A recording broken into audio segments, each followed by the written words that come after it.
the next 2 hours. I'm Carl Deffenbaugh in our Milwaukee studios, keeping an eye on things. We've got a number of different feeds that we will be bringing you over the next hour or two. The news that's happening here in Milwaukee today, and certainly around the state, around the country, around the world as well. Let's do a quick whip around, starting with that world report, as I give you a live look at President Donald Trump wrapping up the first big foreign tour of his second term in office right now. This is a live look from Abu Dhabi, where the president has already been in Saudi Arabia and Qatar, wrapping up that trip today with the third leg in Abu Dhabi, this tour of the Middle East, where he says billions, if not trillions, of investment deals have been reached between the U.S. and those Middle Eastern powers when it comes to American economic investment. Some of the other things we're tracking for you here on this Thursday afternoon, a live look at the Milwaukee County Courthouse. We'll tell you why that plays into our top story, as we'll bring you Jason Calvi live from downtown Milwaukee outside of the federal courthouse momentarily. We are also keeping an eye on the big story in the weather department as we give you a live look at our brand new technology we can bring you here. This is this mobile live vehicle that we have at Fox 6 now. Our chief photojournalist, Cale Zimney, along with photojournalist Jeff Frings behind the wheel right now, touring around the area. Looks okay from their vantage point. Sunny, you can see some of those puffy clouds, even some blue skies above after we had so much fog in parts of our viewing area this morning. But there are severe storms on the way, and we're talking very serious weather heading our way in just a matter of hours. We'll get a check of that weather periodically over the next 2 hours as it progresses, and certainly we'll take advantage of this brand new technology from Fox 6 that can take you on the roads in a storm to see just what the conditions are like out there. One other thing that I want to mention we are tracking as well, we're going to get you back to this momentarily, but in the meantime, you're seeing a live feed from another one of our photojournalists at this sleep out tour that's happening across the Milwaukee area today. This is a sleep out event that's happening, this one specifically on West Center Street, an initiative designed to engage the community, shed light on the challenges faced by the homeless and unhoused population of Milwaukee, especially when it comes to the younger population that is without a home, and trying to inspire action to address homelessness throughout the area, both the city of Milwaukee and the county as well. So we'll take a look at some of the things happening as a result of this at this sleep out event planned from just about 30 minutes ago, noon today until 7 p.m. tonight. It runs in the final weeks of May to kind of give you a glimpse into some of the temporary setups that are aimed at raising awareness, showing what some people unfortunately have their everyday life look like. This is a home for some people, and giving a sense of what we can do to try to address homelessness throughout the Milwaukee area. But I mentioned the Milwaukee County Courthouse. That has been the focal point of a story that has received national attention now, and I do want to bring in our political reporter, Jason Calvi, who has been on this story of Milwaukee County Circuit Court Judge Hannah Dugan for weeks now. Jason, good to have you with us here on the live desk as we bring you in. We just showed a shot of the Milwaukee County Courthouse where Judge Dugan usually would be working. She has been suspended, and you were outside of the federal courthouse, which was quite the scene this morning. Protesters outside, Judge Dugan inside. Take it away. What have we learned? What have we seen today already, Jason? Yes, so Judge Dugan had her arraignment. She pled not guilty to the charges against her. A federal grand jury accused her of helping an undocumented immigrant escape or evade ICE that was waiting outside of her courtroom back on April 18th. So those are the two charges against her, and she today inside the federal courthouse here in Milwaukee pled not guilty to those. Now, they did set the trial date for July, and this was really a brief hearing. It's usually when you go to these arraignments, they're very brief. They set the trial date, they make the plea, usually the attorney makes the plea for the defendant, and then that's it. They set the date moving forward for the trial, any potential motion hearings as well before the trial, pre-trial hearings, etc. All that took place inside the courthouse. It was only 4 minutes, Carl, 4 minutes for all of that action. And outside of the courthouse, you can't see them now because they're all gone, but there was I'd say about 100 people outside of the courthouse here, right outside the front door here, and they were protesting the arrest of Judge Dugan. They said it really was an affront to the judicial system as well as to democracy. Those who are opposed to Judge Dugan counter and say what she did, she never should have done. They said it really betrayed her oath as a judge. Those who are opposed to her, those who support her, say that this prosecution is really unprecedented. And her defense attorneys say it's also not only unprecedented, but they say unconstitutional. That was what they asked yesterday. They put a motion forward here in the federal courthouse asking that the judge actually throw the entire case out, saying that she's a judge. She has judicial immunity. What is judicial immunity, Carl? It's this whole process that a judge can't be sued for the decisions they make as a judge. Think about it this way, as I was talking to a law professor. You don't want a corporation that has a bad decision, a judge makes a decision that's unfavorable to a corporation, then to use all their money to sue in civil court the judge. So judicial immunity applies in that case. You can't sue a judge because of their official actions on the bench. But however, the question is what she did, what she's accused of doing in the criminal complaint, what the federal grand jury this week indicted her on is helping that immigrant evade ICE that was waiting outside her courtroom. Was that part of her official duties? The defense team says yes, that's part of her official duties, therefore she's exempt from prosecution. Meanwhile, though, I talked with one attorney, one legal scholar actually at the University of Wisconsin, who says that he doesn't buy what the Dugan defense argument is here, that this case should be dismissed. So we'll see what happens. That will play out before that trial date in July. Interesting stuff. Jason reporting outside of the federal courthouse there. Jason, I threw up an image, a still image we had from your photojournalist that you were working with today, captured the exit of Judge Dugan from the courthouse. And I know you were one of the people out there with the other reporters trying to ask her a couple questions. I'll put that up again. That was even shorter than the 4-minute hearing inside. Why don't you tell us what you asked Judge Dugan and what we did or did not hear from her? One of the few times that we've actually seen her in person since all of this happened. So I'll do a little favor for our audience listening, for all of you listening at home. I'll give you kind of a behind-the-scenes look at how this all played out. This courthouse expands on several blocks here. I'll have Eddie, our photojournalist, kind of show you the lay of the land here. There are multiple entrances, multiple exits for this courtroom. We did not know which one of these doors, multiple doors, whether it was going to be the front door here, whether it was going to be on one of the side doors. So we really didn't know where she was going to enter from. So we had cameras really on many sides of the building just waiting for her entrance to try to get video for going in. And she ended up entering on the side door down here. I'll have Eddie zoom in. This is a door that is used for sort of official business, so lawyers will often use this set of doors to bring a defendant in.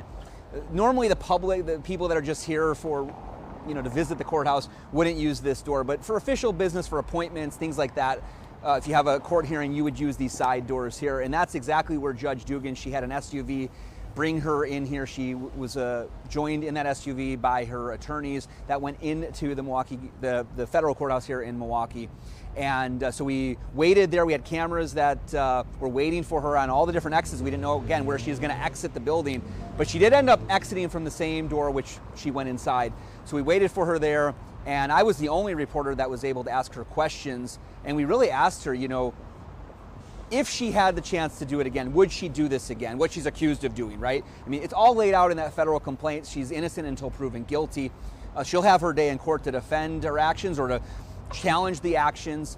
But we wanted to know, if what's in that criminal complaint, what she's been indicted of doing is true, if the facts of the case are true, would she have done things differently? That was our first question. We also asked her, this concept of judicial immunity, which her lawyers brought up in the brief, trying to throw out the case they filed yesterday. We asked her about that concept. And Carl, you know what her answer was for all my questions? I believe I do, and it was nothing, right? You didn't even get a single word back from her, I imagine. No answer to my questions, Carl. But she will have the chance, for at least her attorneys in July for that trial, to be able to speak publicly in court. Now, of course, our cameras are not allowed inside, Carl. So this is the federal courthouse, different from the state courthouse in Milwaukee County. So our cameras are not allowed inside to shoot video, even inside the courthouse or even the courtroom. So we did have a sketch artist that was there that was drawing pictures. So we'll give you an inside look at the paintings, the depictions of what Judge Dugan looked like inside the courtroom. We'll bring that to you tonight on Fox 6 News at 4, 5, and 6.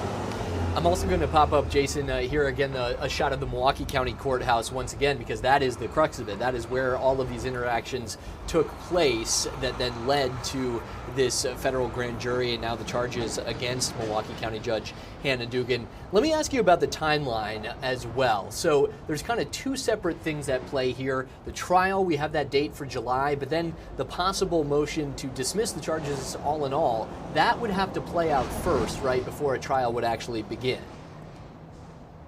That's right. That's right. And there's a timeline of dates for the briefings to be filed. This is typical for legal cases where you'll give the defendants a chance to file their extended briefs. They already filed their motion yesterday, but they'll have a chance to make further argumentation in a legal brief. Then the federal government will have a chance, Department of Justice will have a chance to counter that with their counter briefs. And so that will all play out before the trial in July. Gotcha. And then I'm wondering if you can kind of set the scene for what we saw with the protesters, too. You said about 100 people or so. There were a series of speakers this morning as well, give or take a little bit there. Why you think this case specifically has received such attention, not just here in Milwaukee, but across the nation as well, and kind of what it speaks to a larger back and forth between the judiciary and the executive branch when it comes to the separation of powers here in the United States? Right. Yeah, and you think about it, that the central issue that we're talking about here is immigration. We're talking about different philosophies about immigration. And President Donald Trump was elected. That was one of his key campaign promises, was he was going to get tough on the border. And he was elected. He won this battleground state of Wisconsin, as you know. He's now the president again. And so he's promised in his inauguration speech, his inaugural address, he talked about having these mass deportations, that they were going to kick people that were in the country, what they deemed to be in the country illegally. They were going to kick these people out of the country. And so this is part of that story. The case that we're dealing with was in Milwaukee County, and there was a man by the name of Eduardo Flores Ruiz, and he's charged in state court of domestic abuse. In the criminal complaint, it says that he beat up his roommates. That's the allegation against him. He told investigators in the criminal complaint, it says he told them that it was a mutual fight, but he's accused of beating up several of his roommates, two of his roommates. And so he had a court case on April 18th. It was, courts, they take a long time. There's preliminary hearings, initial appearances, all these whole processes. And so for one of those initial appearances in court in Milwaukee County, ICE agents were waiting for him outside because they said he's in the country illegally. They say was already kicked out of the country in 2013, and he came back into the country. So now they were waiting for him outside of that courtroom, and that's when this whole thing happened with Judge Dugan on April 18th. The FBI and now the grand jury accuses her of helping him get through a non-public door, the door for the jury, to then get out of the courtroom. The criminal complaint and also these new charges, the indictment was filed, or the indictment was on Tuesday this week, alleges that she broke the law in shielding that defendant from the waiting federal agents outside the courtroom. So that is what's at play here, this big national issue of immigration. And Judge Dugan, those who are more on the liberal side of immigration, are rallying behind her, thinking that what she did was right. Those who are opposed to her say she had no right in all, and they say that what she did was really violating her oath as a judge. So we'll see all that play out in this federal courthouse behind me as Judge Dugan's trial is now set for July. Interesting. Last thing for you, Jason, then I will let you get back to your reporting, but I know you and I have discussed this before, but if people are not as familiar or up to date on this case, could you discuss kind of the interesting way that the kind of battle lines, the players at the powers at play here have fallen, where you have Judge Dugan from Milwaukee County, a kind of Democratic hotbed here, represented by some real powerhouse lawyers that were from Republican appointees in previous lives, in previous parts of their legal careers, and just how interesting that is, the different combinations at work here on both sides. Yeah, she's represented by Paul Clement. I mean, he is a huge name on the conservative legal side. Actually, in 2020, President Donald Trump put him on his short list of people that he was considering for the Supreme Court. That appointment back in 2020 went to Amy Coney Barrett, you may remember, but Paul Clement was on that list of President Donald Trump at that time in 2020 for a possibility to join the Supreme Court. He's argued some major cases in front of the Supreme Court. He was once the Solicitor General for the United States government under President George W. Bush. He argued cases as well throughout the years. He's argued something like 1,000 cases in front of the United States Supreme Court, which is really unheard of to have that many cases heard in front of to argue cases in front of the United States Supreme Court. Cases that he's argued against Obamacare, in defense of the Defense of Marriage Act. So he's argued very conservative positions in front of the United States Supreme Court, and now he's brought on to help defend Judge Dugan here in Milwaukee County.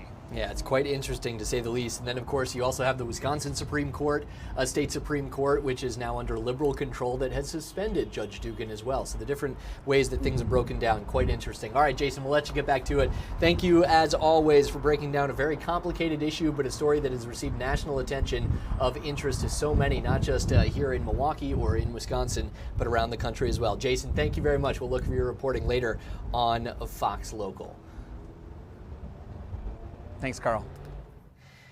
And as we let Jason get back to that, I do want to take you back to that other event happening today. Event, maybe not the right word in this case, but the sleep out event that is happening throughout Milwaukee today, but specifically at this location on West Center Street. And this is to try to put an emphasis on what is a very real issue for many people in our city, in our county, unfortunately, and that is homelessness, or not having a solid place to stay or to sleep each and every night. This is an event, a sleep out event, happening 912 West Center Street for the rest of the day into the evening if you want to check it out, 12 p.m. to 7 p.m. It runs through the final weeks of May, kind of gives a glimpse into some of the temporary setups aimed at raising awareness for people, building some bridges on what is out there, as this is a chance for you to hopefully have some meaningful conversations about homelessness in the city and some different ways that all of us,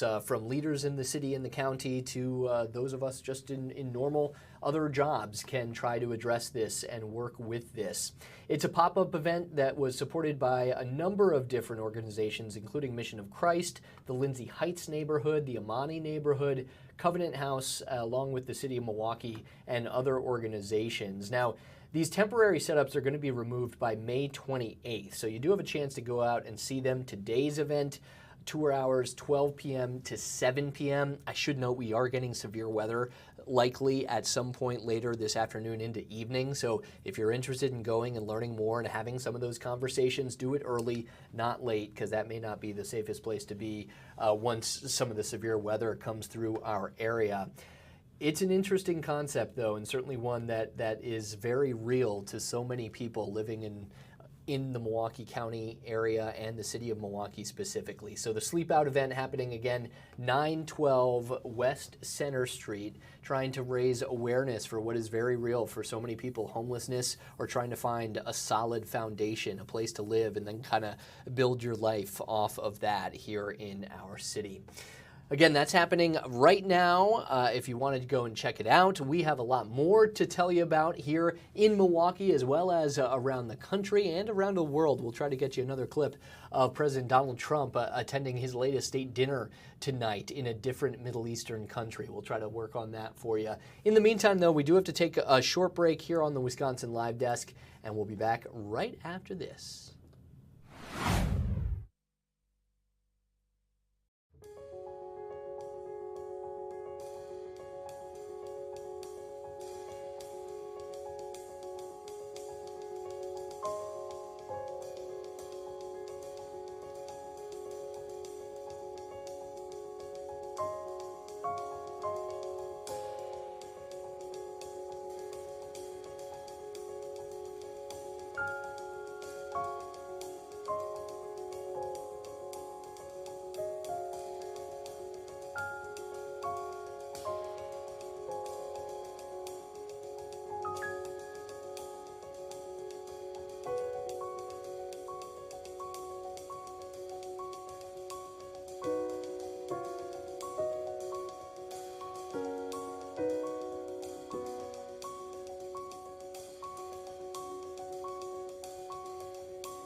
This is the Wisconsin Live Desk.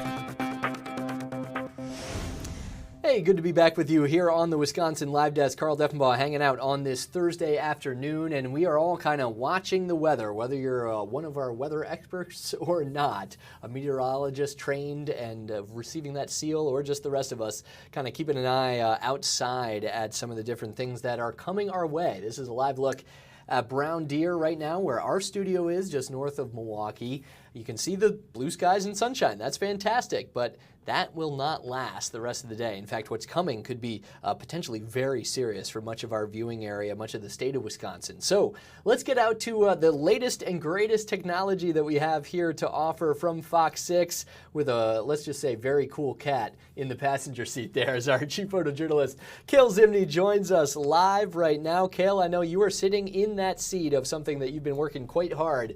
So we've debuted it a couple times here on Fox Local, whether with the Wisconsin weather experts and mentioning it here on the live desk as well. But take it away. If people aren't familiar, where are you and what are you in right now? Yes, right now we are in Johnson Creek with photojournalist Jeff Rings driving. There he is. Hey, Jeff. And we are sitting in our new Fox 6 tool, a new truck that is basically outfitted like a studio on wheels. It's got cameras all over the place. It's got the one you're looking at the passenger seat, so a reporter or meteorologist could sit. We got one looking straight out the front window. And then we have a wheel cam, which is not so much useful in the summer, but in the winter months when we're talking road conditions, icing, snow, that's going to be very useful to kind of give people an idea of what we're looking at. And my favorite, rooftop camera, which is a pan, tilt, zoom camera, 360 degrees all around. So we'll really give you a good eye at the storms later today. We are positioning ourselves out here, kind of the western end of our viewing area, to get the storms as they start firing up out here. That's where our weather experts told me to sort of position the truck. So we're going to see what we can see later on, right after, I think around after about 3 o'clock is what they're saying, is they're going to start moving through the area. So we are in position. All right, standing by to stand by, and we're actually going to get a check of that weather with Stephanie Barrichello after we wrap things up with you here, Cale. But I imagine hot already. We're seeing 70 degrees here in Milwaukee, maybe even warmer out where you are, but then breezy as well. These are kind of like the little bit 80. Of the conditions. Yeah, right now we do have a weather station. I think you saw on this shot, that little on the right-hand side of the screen, that's the weather station. And right now we're looking at 82 degrees out here in Johnson Creek. And the dew points, if they were talking about those earlier, I'm not sure what they are in Milwaukee. It's about 64 degrees is the dew point here. And we've got a good wind. We just had a gust at 24, but I've been seeing anywhere from 8 to 11 mile-an-hour winds out here in Johnson Creek. How about this? Ask and you shall receive. 62 degrees, the dew point right now here in Milwaukee. So just a couple ticks below what you guys are dealing with out there in Johnson Creek. All right, let me ask you this as well, Cale, because we've had setups before. You've helped build them for our photojournalists, and I've certainly taken advantage of this riding around in those cars during storm coverage. We've had the cameras before. What we haven't had is a vehicle like this with all the different actual sensors, the weather station you mentioned as well. What does this do in terms of elevating our capabilities a little bit? What's nice about this is everything is built into the vehicle. Before, we were kind of throwing cameras with suction cup mounts everywhere and running cables all over the place and trying to figure out how to power everything. This thing is an all-in-one studio on wheels. It's just ready to go. It makes it so much easier to just jump in, fire it up, and go. We're also equipped with Starlink on the roof. So if we ever get into an area where our cell service is not great, which is what we use to transmit our live signals, Starlink is going to help us get that connection so that we can stay live and continue broadcasting. And it's also equipped with a battery system so that if we need to not run the vehicle like, in a situation where we're parked for a long period of time. It could run off the battery system for about 8 hours. Nice. Man, this is the latest and greatest. I love it. Very cool stuff. You guys will get to put this and implement it a little bit for our very first time really in a severe weather situation later this afternoon, though hopefully, of course, you guys staying safe. I imagine you're also looking ahead to the winter. A lot of people want summer right now. They don't want to fast forward things, but this is going to be huge. You mentioned with that wheel camera and some other things once we get to snow coverage and severe weather season in that part of the year. Yeah, absolutely. Winter conditions is very opposite to what we're going to be dealing with today. Winter, we want to be in it. We want to be in the snow, in whatever's going on. Thunderstorms today, we want to be on the edge of them. We don't want to be in them. We want to get the cameras to get a view of what's going on and not get caught in it. Yeah, well said. All right, we'll let you get back to it because I know it's going to be a long day ahead preparing for and then getting our viewers ready for what's coming their way as well. But very cool. Excited to see this thing in action. I know you put a ton of work into it as well. So, Cale, thank you very much, and thanks for joining us here for a brief little minute on the Wisconsin Live Desk. Of course. Thanks, Carl. Yes, sir. All right. And on the topic of those strong afternoon storms heading our way, how about we turn things over to a weather expert? Nice to have one on standby. That would be our Stephanie Barkello hanging out back there in the weather office right now. Steph, on the one hand, we can have some fun with all of the new technology and some of the cool stuff that we have now to broadcast and to show off what's coming our way and what's out there in terms of Cale driving around in elements. But I certainly have noticed a different tone from you and from our fellow weather experts about this afternoon specifically, because it is a chance for severe storms and potentially some really serious ones as well. Right, exactly, Carl. And I think there are two different factors this time around or as compared to our previous severe weather threat. Number one, these are actually going to develop pretty quickly near us. So they'll have the strength going for them as they move into our area. It's not one of those situations where, this is technically developing, western Wisconsin and taking its time moving through. We could actually see our batch of storms pop near or just west of Madison. So relatively speaking, that's very close, not a ton of time for it to weaken. And in general, with the timing that it's moving through, that's our peak heating. So we're going to have our highest temperatures, our highest dew points. The environment is looking pretty good right now, unfortunately, for that chance for thunderstorms in general, but also severe weather. It's all associated with these frontal boundaries that are going to be making their way through our area. Now, let's talk dew points to get things started. I know you and Cale were kind of talking about it. They continue to climb. We've got dew points. You're like, let an expert step in now and stop these amateurs. No. You guys were great. You said 60s. It's been muggy the past couple of days, but we're continuing to see them climbing. In fact, there's even muggier air south and west of us. There are higher temperatures south and west of us. So as we see this warm front continuing to move through our area, we're still going to heat up and see pretty muggy conditions. Right now, we're starting to see dew points out west in the middle and upper 60s. We all will likely experience those middle and upper 60-degree dew points going forward. So again, that moisture is certainly there. Now, time frame has not changed. We are still expecting storms to roll in between roll through, I should say, between 4 and about 8 o'clock. We could start to see them developing out west near Madison as soon as about 2 o'clock. So, in the next couple of hours here, technically, we're kind of in this wait and see type pattern. But just as of, let's say, maybe 20 minutes ago, they did issue a tornado watch in western Wisconsin as well as eastern Minnesota as that line is starting to develop, but off towards the west. So we're starting to see some activity here locally. It's still going to be a little bit more time, though, before we see it.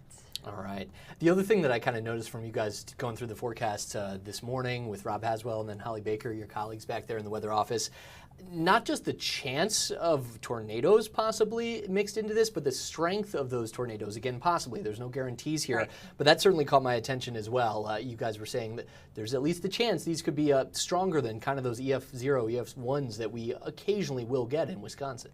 Exactly. And so I do think, of course, we're going to have to watch to see the line itself. It does still look like we're going to see at least an organized line across our northern communities. Now, the tail end of that line may end up being more isolated to scattered thunderstorms, and those would actually pose a bigger tornado threat. Regardless of, they're isolated or within the line, there is still a tornado threat. And as you mentioned, there is the possibility that there is one or two maybe stronger tornadoes. EF2 strength is not going to be completely ruled out here because of all of the favorable conditions we have across south central and southeastern Wisconsin, even down to about the Chicago area. And on that note, I also want to mention hail too. I think hail and tornadoes, looking to be a decent threat with our thunderstorm activity later on today. And we are talking the potential for some larger hail, kind of what we saw, what was that, a few weeks ago or late April, as we saw some of that tennis ball or baseball size hail move through some of our western communities. So it's something like that, not out of the question. So there are some bigger impacts with this particular setup that we have right now as compared to just your normal run-of-the-mill severe thunderstorm. To have a severe thunderstorm warning, you need the potential for quarter-size hail, which is about 1 inch in diameter, and winds over about 56 miles per hour. So we have the potential to see some wind gusts over 70 miles per hour, and that would be straight line wind. And then the tornadoes on the stronger end, not out of the question, and some larger hail. Interesting. What would you recommend, Stephanie, for people watching today to kind of plan out their day or prepare for what's potentially coming? Because a lot of that is happening, after school activities, people coming home from work, trying to head out to dinner or something like that. The timing of this is not great.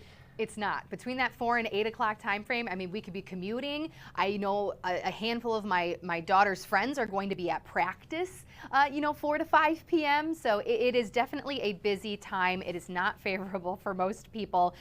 I said this earlier, if we're on, Fox Local right now, utilize this because we will be on Fox Local if there is severe weather, not just on our linear programming. And think about if you lose power or if you're not at home, maybe you are in your car, you're lucky enough to open up that Fox Local app and you will see us broadcasting with information that you need to know. So friends, family, make sure they have it. I know it's another app for another streaming service to have, but it is going to be pretty impactful, I think, later this afternoon. And then your Storm Center app or any weather app you have, I really don't care.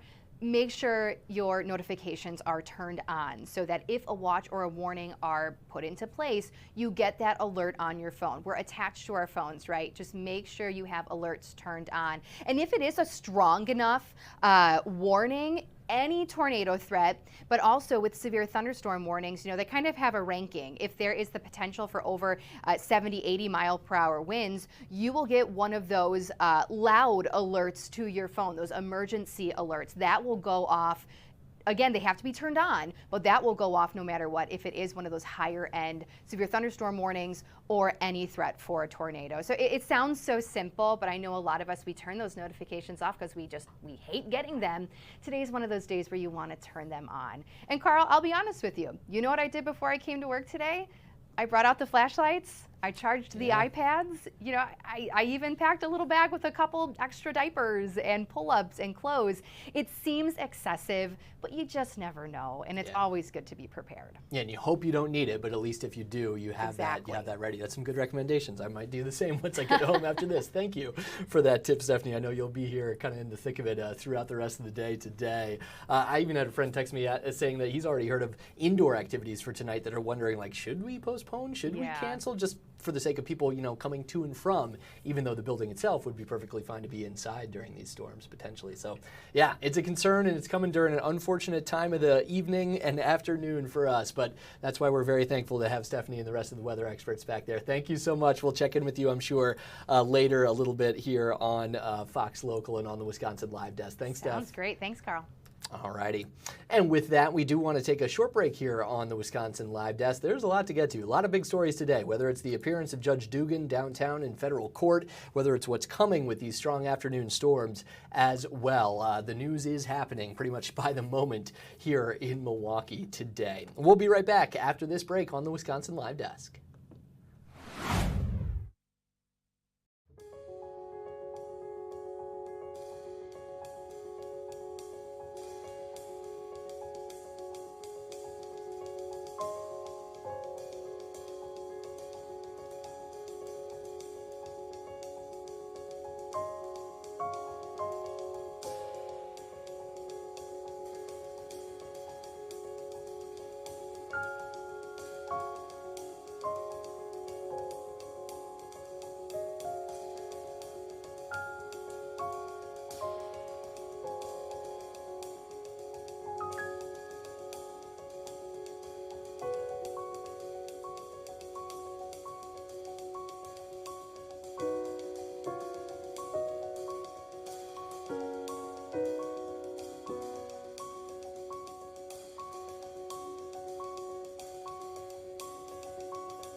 This is the Wisconsin Live Desk. Hey, welcome back to the Wisconsin Live Desk. Carl Deffenbaugh with you here just past the hour, 1:06 here in Milwaukee, Wisconsin. 70 degrees already as we're keeping an eye on the weather heading our way. And just because we are pretty excited about this new technology, we'll give you a live look from that wonderful vehicle Cale Zimney detailed a little bit of. The guys are on the move right now. They were out near Johnson Creek trying to prepare for the first part of the storms expected to hit sometime in that 4 to 8 p.m. window for much of our viewing area here in southeastern Wisconsin. So they are moving around trying to get some different angles for us today on what's coming from that brand new technology we have here at Fox 6, pretty much a weather station on wheels and a mobile studio that's out there keeping an eye on the skies for us today. In the meantime, the other thing I want to take you to right now, that would be the House Minority Leader, Hakeem Jeffries, has just stepped to the podium doing a weekly briefing. Let's hear both the statements from Representative Jeffries and some of the questions from the media he'll take on the state of politics right now. Americans, and does nothing to make the economy more affordable or make the lives of the American people better.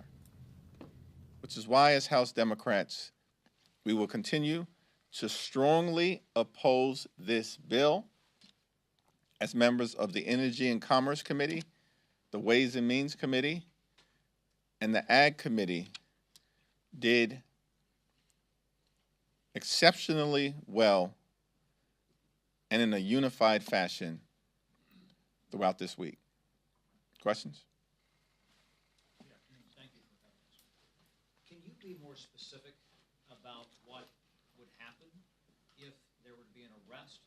Can you be more specific if there were to be an arrest or if there were to be sanctions against these Democrats? Let's be clear. You just said Let's be clear. You said they'll find out. Let's be clear. Right. They will find out. To the extent that they cross any red lines that have been made explicitly clear to them. There is zero basis to hold any member of Congress accountable, either as a result of House floor action or activity based on weaponizing federal law enforcement against members of the Democratic Party. There's no evidence to suggest that any member of Congress who was in Newark visiting the detention facility in connection with their oversight authority has done anything wrong. No videos have been produced suggesting that they've engaged in any inappropriate activity. And if those videos existed, certainly they would have been put into the public domain by now. Those videos haven't been released because they don't exist. The members of Congress, Bonnie Watson Coleman, LaMonica MacGyver, and Rob Menendez, were the ones who were subjected to overly aggressive behavior by people who are weaponizing the authority of the federal government as part of some effort to try to intimidate House Democrats. It's not happening. They will not be successful as it relates to their efforts to intimidate us. Not today, not tomorrow, not next week, not next month, not next year, not ever. Mr. Leader, are there any reforms to Medicaid that you would support to make it more solvent? We are always open to having a bipartisan conversation to see how we can make the federal government and important programs relied upon by the American people as efficient and effective as possible. the House Republicans have not produced any evidence of meaningful waste, fraud, and abuse. That's an excuse to try to find cuts to enable their massive tax breaks for their billionaire donors like Elon Musk. From the very beginning of this process, Republicans have made clear they don't want to enter into any bipartisan conversation about making life better for the American people, which is why they've chosen to produce this one big ugly bill through reconciliation so they can avoid Democrats being part of the legislative process.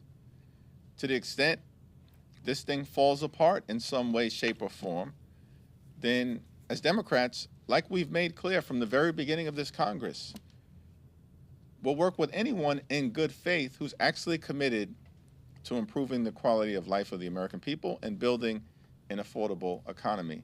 Republicans clearly are not in that space.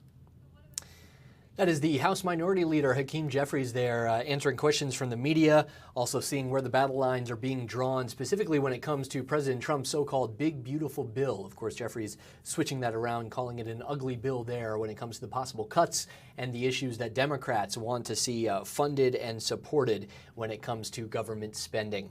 We are going to take another break here on the Wisconsin Live Desk, but when we come back, an interesting story out of MPS, and this has nothing to do with lead in schools. Instead, something else was found inside of one Milwaukee high school. We will detail that with our reporter covering that story today, Stephanie Quirk, after this short break on the Wisconsin Live Desk.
This is the Wisconsin Live Desk. Hey, welcome back. It's the Wisconsin Live Desk on this Thursday afternoon. A lot of things to get to, certainly when it comes to the weather that we're expecting here in the Milwaukee area and southeastern Wisconsin. We had the latest of the Judge Hannah Dugan situation unfolding in a Milwaukee federal courthouse this morning.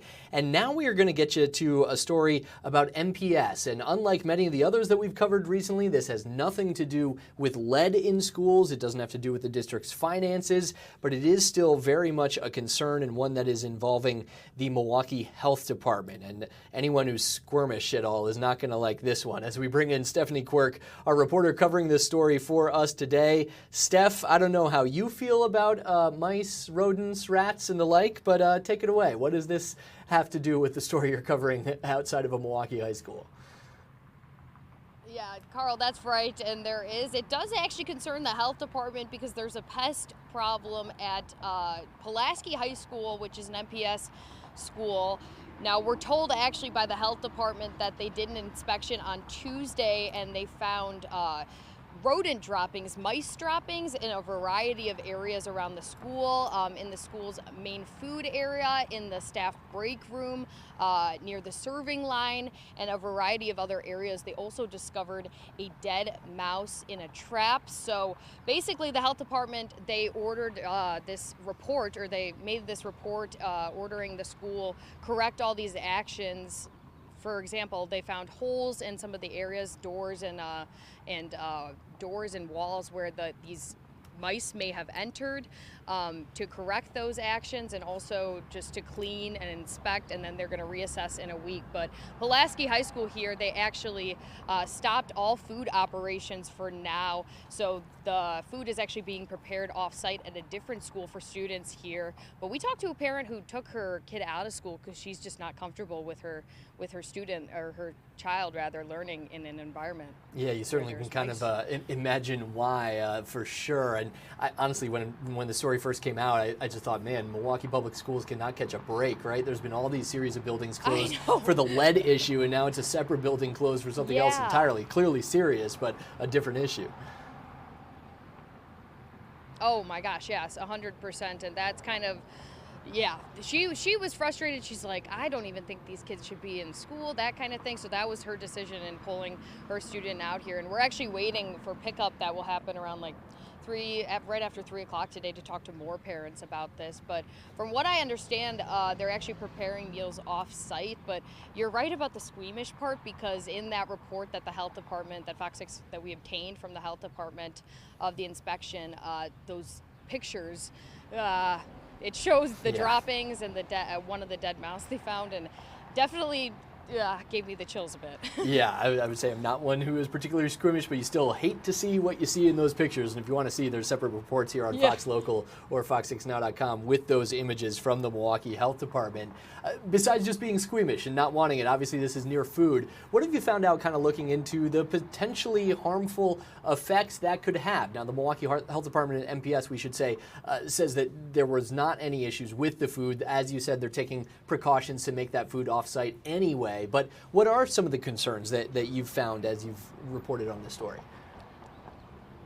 Yeah, and I was actually digging into that. Both the EPA and the CDC said that diseases can be spread by rodents, whether that's indirectly or directly. Oftentimes, if there's droppings in the area, those can actually be airborne. Or if, again, as you mentioned, the school said that they did not identify any droppings or any contamination in food sources, but indirectly diseases could be spread. So it's important that they get this cleaned up as soon as possible in an effort to curb that.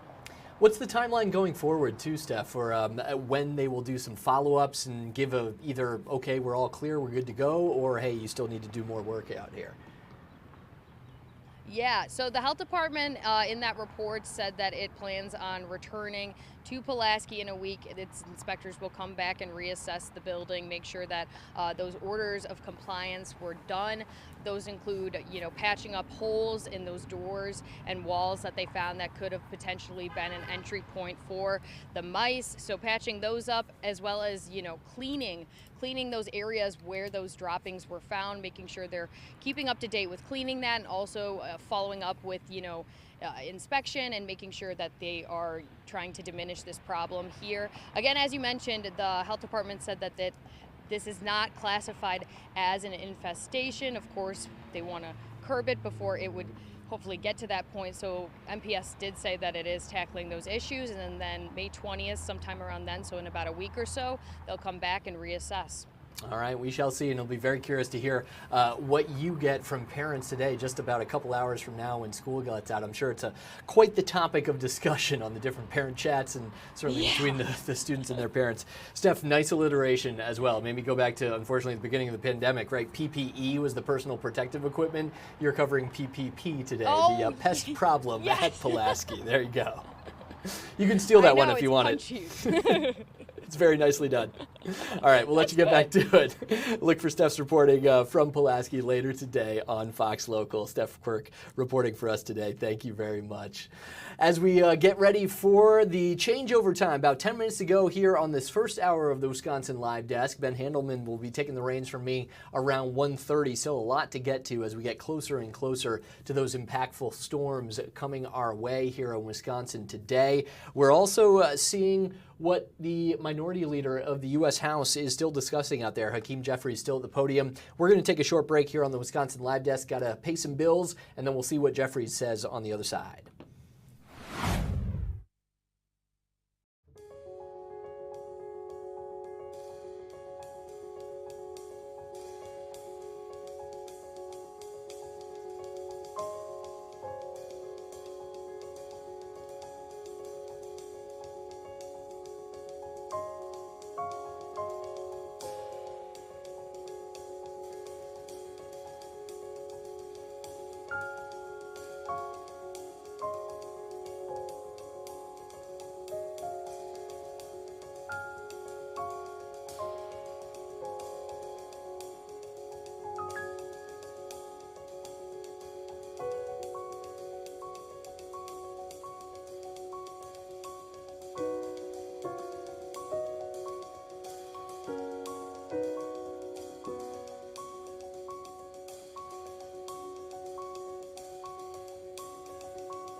This is the Wisconsin Live Desk. Hey, Carl Defenbaugh here on the Wisconsin Live Desk as we keep you going here. 123, 70 degrees, that combination of heat and what we're seeing outside when it comes to the wind, an example of what we're all in store for later today. Those afternoon storms heading our way as we check in with our guys once again, Cale Zimney and Jeff Frings, testing out the equipment on that brand new mobile weather unit, a mobile broadcast studio. You can see the wind, wow, pushing that flag already. The guys are out in Johnson Creek, kind of west side of our viewing area here in southeastern Wisconsin, preparing for the storms heading our way. And that's certainly what Stephanie Barkello and our team of weather experts are doing as well. We'll be here with you on Fox Local, whether it's the Wisconsin Live Desk, the news later this evening at 4, 5, and 6, and then any reason after that when it comes to severe weather, they'll be here for you on Fox Local as well as the FOX6 Milwaukee YouTube channel and other outlets as well. In the meantime, we want to take you back to Hakeem Jeffries, the House Minority Leader, Democrat from New York, who is addressing questions from the media right now, specifically related to the Republican proposed budget bill and some of the other issues that Democrats have with the current administration, both in the White House and the leadership in Congress. This is happening all over the country. 5 consecutive months. So if that's losing, what does winning look like? I'm confused. We have a very clear, quantifiably evident roadmap as to how Democrats are doing in this country and how Republicans are doing during this Trump era. Have you had any contact with the Departments of Homeland Security or Justice about what happened with your members in New York? No. Thank you, Leader. Congressman Al Green faced a censure vote and several Democrats did vote in favor of censuring or voted present. Are you concerned that could happen this time around with these 3 Democrats in New Jersey? No. Thank you. Yesterday in the morning, it seemed as though Congressman Dugan was going to introduce a resolution to bring up impeachment. By the end of the day, that had been canceled or changed. Were there any conversations throughout the day with the Congress or with leadership about that effort? The decision by Congressman Danador not to proceed with his resolution speaks for itself. Earlier today, several House Democrats held a press conference outside calling on Speaker Johnson to put up the plaque honoring the January 6th first responders. Is there anything you can do, or as minority leaders, try and force a vote to try and force them to put it up? You know, this is Police Week, and it's a week where we, honor the service and the sacrifice, the heroism, the courage, and the bravery of the law enforcement community, and also pay our respects to those fallen officers and support the families of those officers who have paid the ultimate sacrifice. In the context of Police Week, it seems to us that respecting the members of the Capitol Police Department, the Metropolitan Police Department, federal, state, and local law enforcement officers who defended the Capitol, the Constitution, and the country on January 6th is something that should happen immediately. There was a law that was passed in 2022 requiring a plaque to be placed in a position of honor on the western front of the Capitol by March 15th of 2023, listing the names of the brave officers who defended us as members of Congress on that fateful day on January 6th against a violent mob. About 140 officers were seriously injured as a result of defending the Capitol. And several subsequently died as it relates to things that unfolded on that day. This is where there's a clear difference between Democrats and Republicans. House Democrats have made clear we're going to respect and honor those law enforcement officials and police officers who defended this Capitol on January 6th. Republicans would rather pardon violent felons who attacked police officers on that day. That's what they've done. Pardon thousands of people who were part of that violent mob, many of whom who brutally beat police officers and are now back at home across the country threatening the safety and well-being of people in the United States of America. It's outrageous. And on the House floor yesterday, when we asked for unanimous consent to discharge legislation that would make this happen, the Republicans rejected it. Why? Because they don't support honoring those officers on January 6th.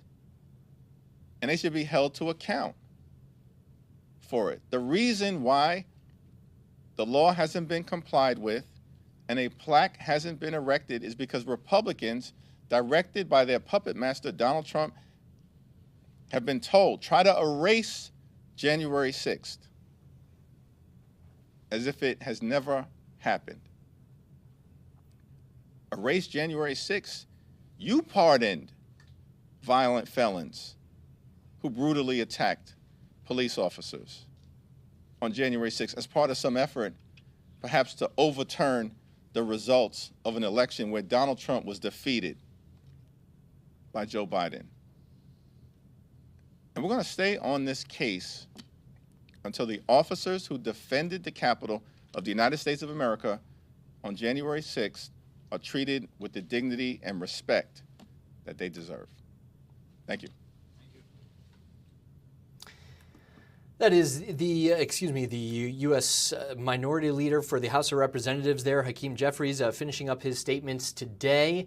We have to take a short break here on the Wisconsin Live Desk. That's because we're going to switch gears and switch things over to our Ben Handelman, who takes over for me on the other side of this break. Let me pull something up for you, though, as we will do our little handoff here. The State Department, we just heard from one of the Democratic leaders in Congress. The State Department, under the Trump administration, is holding a briefing as well. This is one of the State Department spokespersons taking questions on foreign policy for the Trump administration and for America around the world, speaking right now. We will listen in, not to that, to this. There you go, as we get you set up as we do our baton handoff. Ben Handelman will join you on the other side of this. Thanks for watching the Wisconsin Live Desk. We roll right along until 2:30 each and every day here on Fox Local. Ben will be with you right after this. Apply. They have gone through this process. It's a priority from the president, and that's why we're seeing the actions that we're taking. Follow up on that. All right. Thanks, Tommy. I think also we're asking because the determination of genocide is normally something that is determined by the Secretary of State. So just want to clarify, are you saying that this is now something that is determined by the President of the United States? And that's why I think Andrew was asking if there is an investigation in this building into whether that designation for genocide is being determined in this building still, or if something has changed. Well, again, as I said, the president's been very clear about the issues that we have regarding South Africa. He's been very clear on that continually. I have nothing further to add at this point. It's a legal determination. It's not a determination made by the President of the United States. That's why we're asking. Again, I address this issue in terms of the president's been very clear about the issues we've seen from the State Department's perspective. There's a priority laid out by the president. We are fulfilling that priority, and again, the stories that we have heard are harrowing. And so we're seeing the fact that these people have met that same standard for refugees, and we're seeing the State Department fulfill the executive orders of the president. Did they also get, did you also look through their social media files? I mean, because there's some, to look for anti-Semitism, for instance, for some of the people who came? Well, as a matter of general policy, we're unable to comment on specifics of that nature, and so I'm not going to do that from the podium here. Can I yes. I just have a totally different question before we get on to the Middle East. All right. I had a question on Cuba. The deputy foreign minister is saying that there's no Chinese spy base on the island, and is dismissing some recent satellite images. I just wonder what your assessment is. We will not talk about intelligence matters from the podium, so at this point, nothing to further to add on that. No comment. Yes. Thank you, Tommy. Going back to Gaza on the issue of the aid, of course. Now, you know, for all the months before the January 19 agreement, aid was going in, even in the most intensive fighting that occurred over a period of more than a year. Aid was still going in. What has happened since March 2nd until now that this allows aid to go in? Do we have like a timetable? And isn't it really ironic that the Palestinians, have demand a measure of basic human right, the right to eat, on the day, the 15th of May, which is the 77th anniversary of their catastrophe. We still have to talk and debate whether they have a right to eat or not. Well, what I can tell you what's happened is there has been this proposal to get aid into Gaza in a creative way that makes sure Hamas cannot steal it. That is what I can tell you has happened, and that the United States has endorsed that effort to get aid in there.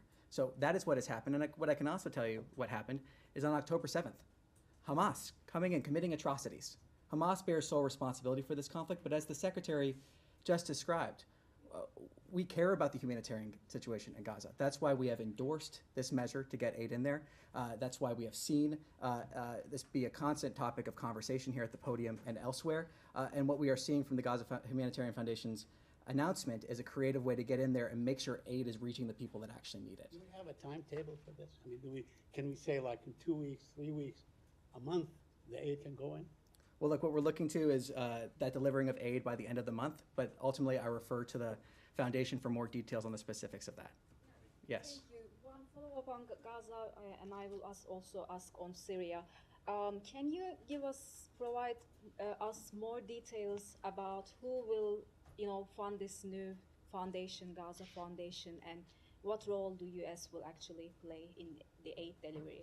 Well, ultimately, I refer you to the Foundation for more details on the specifics of that nature. As the Secretary has said, we welcome this announcement to get aid in there, but I defer you to the Foundation, refer you to the Foundation for more details. And on Syria, Secretary Rubio meets Syrian Foreign Minister Al-Shaiban and Turkish Foreign Minister Hakan Fidan today in Antalya, Turkey. You just shared a readout of the meeting. Secretary Rubio said right after the meeting that the U.S. Will start with initial waivers instead of fully lifting the sanctions. Can you provide more details on like when and under what conditions these sanctions might be fully lifted? And will the U.S. do anything to contribute to the reconstruction of Syria? Was this discussed during the meeting too? Look, what I can say, as the Secretary said during those comments, is that this is something that had been discussed, worked on, options considered for many weeks leading up to this announcement, and that we are going to be implementing what the President has announced as an administration. In terms of exact timelines, I have nothing further to preview on that front now, except for to say the fact that we are moving now to implement this announcement, and this was something that was discussed, as the Secretary said himself, for many weeks leading up to this announcement. Sir. Ben Haleman here from the Wisconsin Live Desk. Okay, this is a live picture from the State Department briefing. Carl did a great job with the first hour here on the Wisconsin Live Desk. We're going to reset now as there's a lot going on, especially here locally. And I just want to bring you in on what the latest is happening with our weather, because this is going to be a big focus in the next hour and what is going to happen over the next few hours here in Wisconsin, and you can see what is already firing up in Minnesota. So that is a live picture of the radar right now. As you can see, we are expecting strong storms this afternoon, possibility of large hail, the possibility of tornadoes, not out of the question as we are following what really could be a nasty afternoon here in the area. And what makes today so dangerous is the humidity levels, especially in southeast Wisconsin, when the front that is starting to develop out in Minnesota moves into Wisconsin. This could get really, really nasty here. Interesting day today because we're taking out a new tool for the first time here on the live desk. I want to bring it to you. This is a live picture now on board with photojournalist Jeff Frings and Cale Zimney riding around in what is described as kind of a weather center on wheels. That's how I think Carl described it. Cale Zimney is with us. Cale, can you hear me? Yes, I can hear you. Oh, I love the aviators there.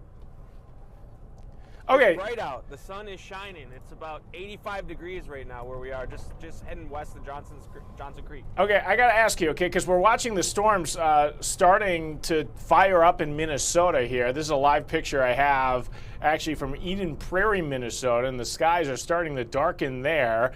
I know you are out and about, and I'm just interested where you and Jeff have decided to set up, because what's so interesting about this line of storms, Cale, is really from north to south. We're expecting a nasty line that is really going to go from possibly the entire state of Wisconsin. It's hard to predict where the nastiest part of the storm system will set up this afternoon.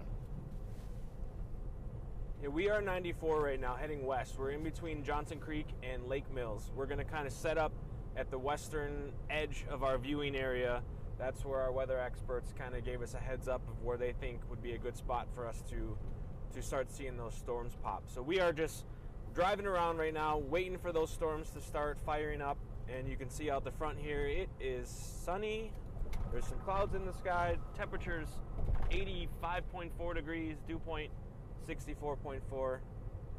It is warm when we got out. Yeah, and it's really impressive too, because if you look in the lower left part of your screen, that is the temperature from Milwaukee, where they've been socked in with fog, even at this hour, right along the lakefront.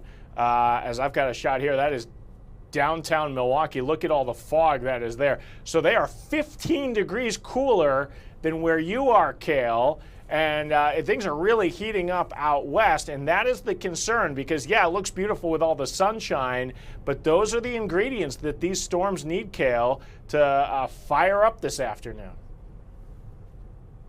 Yeah, absolutely, and we hope to be in a good place to see them. As with storm chasing in the summer, we want to be on the edge of the storms to see them and not be in them.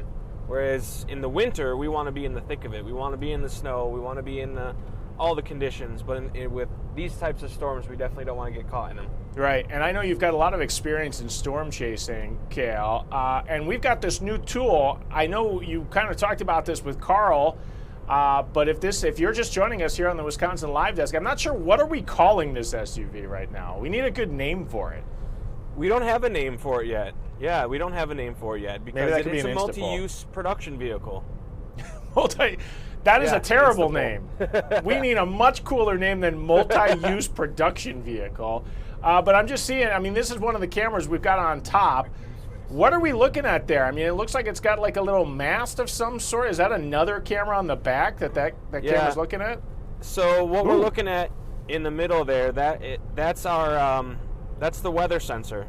So that'll give you wind speed, temperature, rainfall, barometric pressure, all the good stuff. And then as I zoom out, the big white thing you're seeing there right down below, that is an air conditioner, because with all this equipment in here, the built-in air conditioner to the Expedition might not keep up as much.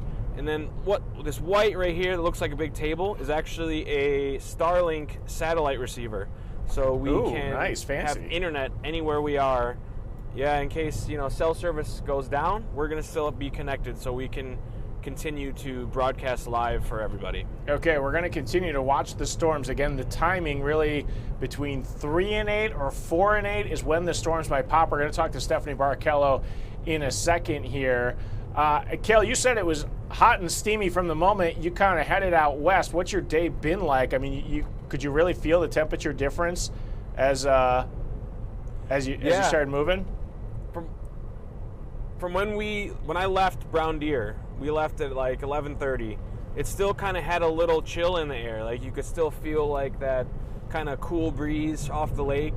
And as soon as we got out, we stopped at a gas station in Johnson Creek, and you could feel it. It hit you, and it's windy too. I think the winds were constant at about 12 miles an hour, gusting in the 20s.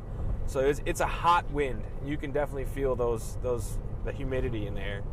I just want to take the traffic camera because I always find this interesting, okay? Because you can see right along the lake, look at the fog, and then you go to Holly Road in the Milwaukee area, no fog, and it's totally different conditions when you're in that fog bank and when you're not here in Milwaukee. Cale's way out west in Johnson Creek, but that's a live picture from the courthouse looking west. Look what happens when I change the camera angle, and you can see, wow, that's from our Esterbrook Park camera, and you can see that we're still dealing with fog in Shorewood, Milwaukee, Whitefish Bay, the North Shore, all areas along the lakefront. As I'm not sure how this will impact our storms. We can ask Stephanie about this in a few minutes here as well. But yeah, the fog has not lifted along the lakefront. Not sure if that's going to help out lakeshore communities, but where it's not going to help out, Johnson Creek area. Live picture from Cale Zimney and photojournalist Jeff Fring's camera on the FOX6 multi-use vehicle operation center weather tool. We need a good name for this. This is just terrible. Just get an acronym. Yeah. What's the acronym that you just said? Well, let's just call it WILD, because that's what we're on the Wisconsin Live Desk here. Oh, where are you getting off? Where's Jeff taking you on exit 259? This is Lake Mills. This is the Lake Mills exit. I was once told by a photojournalist here, who had maybe the best name of any photojournalist we've ever worked with, Jeremiah Junkers, real name, that's his real name, that Lake Mills has the best tasting soda from a McDonald's in the entire nation. Can you confirm? I definitely remember him saying that. I could not confirm that. I'm not sure if Jeff Frings could confirm that, but I think this is the exit I'm thinking about. Is the McDonald's? I'm not sure if this is the right Lake Mills exit. The one with it's right here. Yeah, it's right there on the left, yeah, right? It's right here. Oh, I know this exit well. Yeah. So maybe Jeff can take us through the drive-through while you guys are kind of on storm waiting here and see if it is in fact the best tasting. I don't think we Coca-Cola. can get a drive-through because the height of this vehicle is 8 feet 5 inches. So I'm not sure we could do the drive-through. Let's not destroy the new multi-purpose vehicle on the first day. But there it is on the left. There's the McDonald's that Jeremiah Junkers, a former Fox 6 photojournalist, says has the best tasting Coke in maybe the entire world. Right there. Sadly, I know this exit so well in Lake Mills. I've been, as a journalist, off this exit so many times. So we've been watching this. Hey guys, as we follow this severe storm threat, I mean, it goes all the way down. This is a live picture. Look at this. This is pretty cool. From Chicago, you can see some people out on the architecture tour there. I mean, this threat is from northern Wisconsin down into northwest Indiana, where the severe thunderstorms could pop today. And I think mainly because they're expecting conditions like what you guys are dealing with, Cale, out west. Are you able to get weather data right on your vehicle? Does it tell you like the humidity where you are in Lake Mills right now? So our dew point, which is what our weather experts normally reference when we're talking about humidity, is 65.4. And that's only gone up. It was about 63 in the 64s, and now it's 65.2, 65.4. So it's definitely going up. Our temperature is still right around 85 degrees. 85 degrees in Wisconsin today. Yeah, it's warm.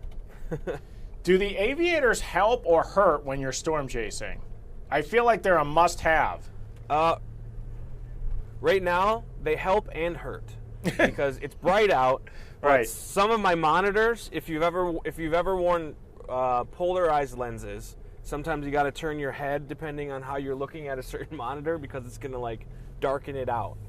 So it helps and hurts right now. Okay, interesting. Hey, on a more serious note, I got to get back out to the radar here because, okay, you see that line in Minneapolis? New information, some of those storms just got warned. You can see in the red boxes there that we got tornado watches in western Wisconsin. We've got some severe tornado warning right now on that line. Again, there's the line, and here's the watches and warnings. Looks like we got a tornado warning on the ground in western Minnesota right now, and some of these severe thunderstorms are popping and getting some severe thunderstorm watches on there as well. Okay, here's what we're going to do. Cale, can you stand by? Because I do want to check in with our meteorologist. I'm going to take a quick break here on the Wisconsin Live Desk.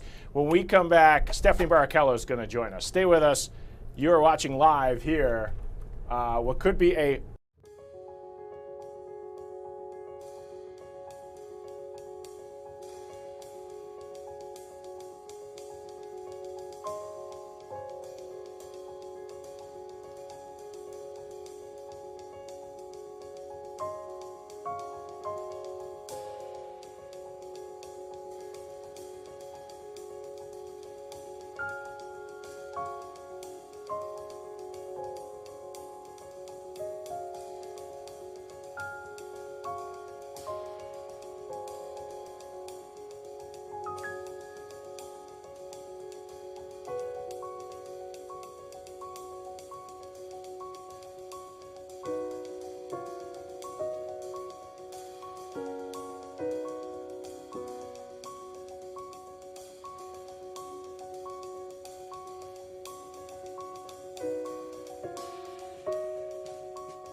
This is the Wisconsin Live Desk.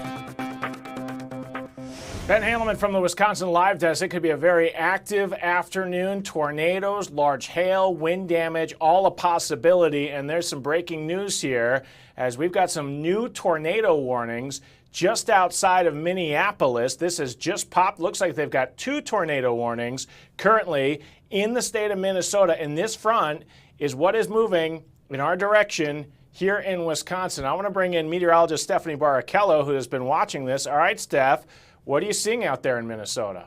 Well, actually, I'm reading through a couple of new discussions from the Storm Prediction Center. I think just based off of what you see, the handful of warnings on this line right now in Minnesota, they're increasing the tornado potential for the Twin Cities. You know, a lot of times we have to see how these storms form and how quickly they strengthen. And I'm telling you, they strengthened very quickly out west, even just in the span of, 20, 30 minutes. They issued the watch, and then we had the warnings. Okay. So, is there an indication there's tornadoes on the ground right now, or are these radar indicated? This is a live picture right now of, and I'll quickly here's the warnings, there's the radar, so you can kind of see where these things have popped and are. But is our tornadoes on the ground? Do we know that?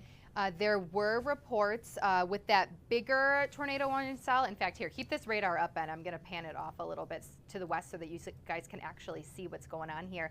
The kind of the broken line in west central Minnesota, the warning on that line, they did confirm a tornado on the ground. It seems like it might be lifting. They've already seen some debris on the town is Benson, Minnesota, on the east as well as, or the west and the north side, excuse me, of that community. So already indications that maybe a few touchdowns from that cell. But I haven't seen any reports from the cell just south of Minneapolis. But I think it's clear just looking at the environment in this area that there could certainly be more in the way of tornado warnings. And again, you can kind of see that there are two little broken lines right now, right. One approaching Minneapolis and then the other one off towards the west. So this is associated with one of the frontal boundaries right now.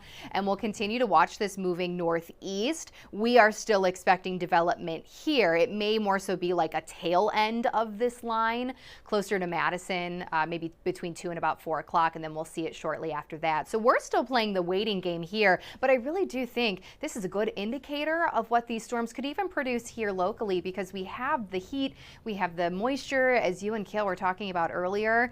I mean, we've got the ingredients, so just playing the waiting game for now. I want to show you a live picture. This is from Kale Zimney's car that we still need to come up with a good name for it. He's out in the Lake Mills area, and I mean, don't look at the 70-degree mark. That is what we're seeing. Here's the live picture from Milwaukee. Mm-hmm. That's where the 70-degree temperatures are. But the danger, real Steph, is out west where Kale says it's 85 degrees in Lake Mills right now. Yeah, you want to actually put up my graphics real quick. Let me get a temperature map up for you so that you guys can get a better idea of what we're dealing with here in southeast Wisconsin. I mean, look at this spread. So yeah, it's 70 in Milwaukee, 84 in Burlington and Janesville. And I just want to, reiterate too, just because we're a little cooler lakeside, that air might help us out later, but it's also possible that in the next couple of hours, the fog moves back out over the lake and we start to warm a little bit more. So I don't think we're in the clear by any means along Lake Michigan.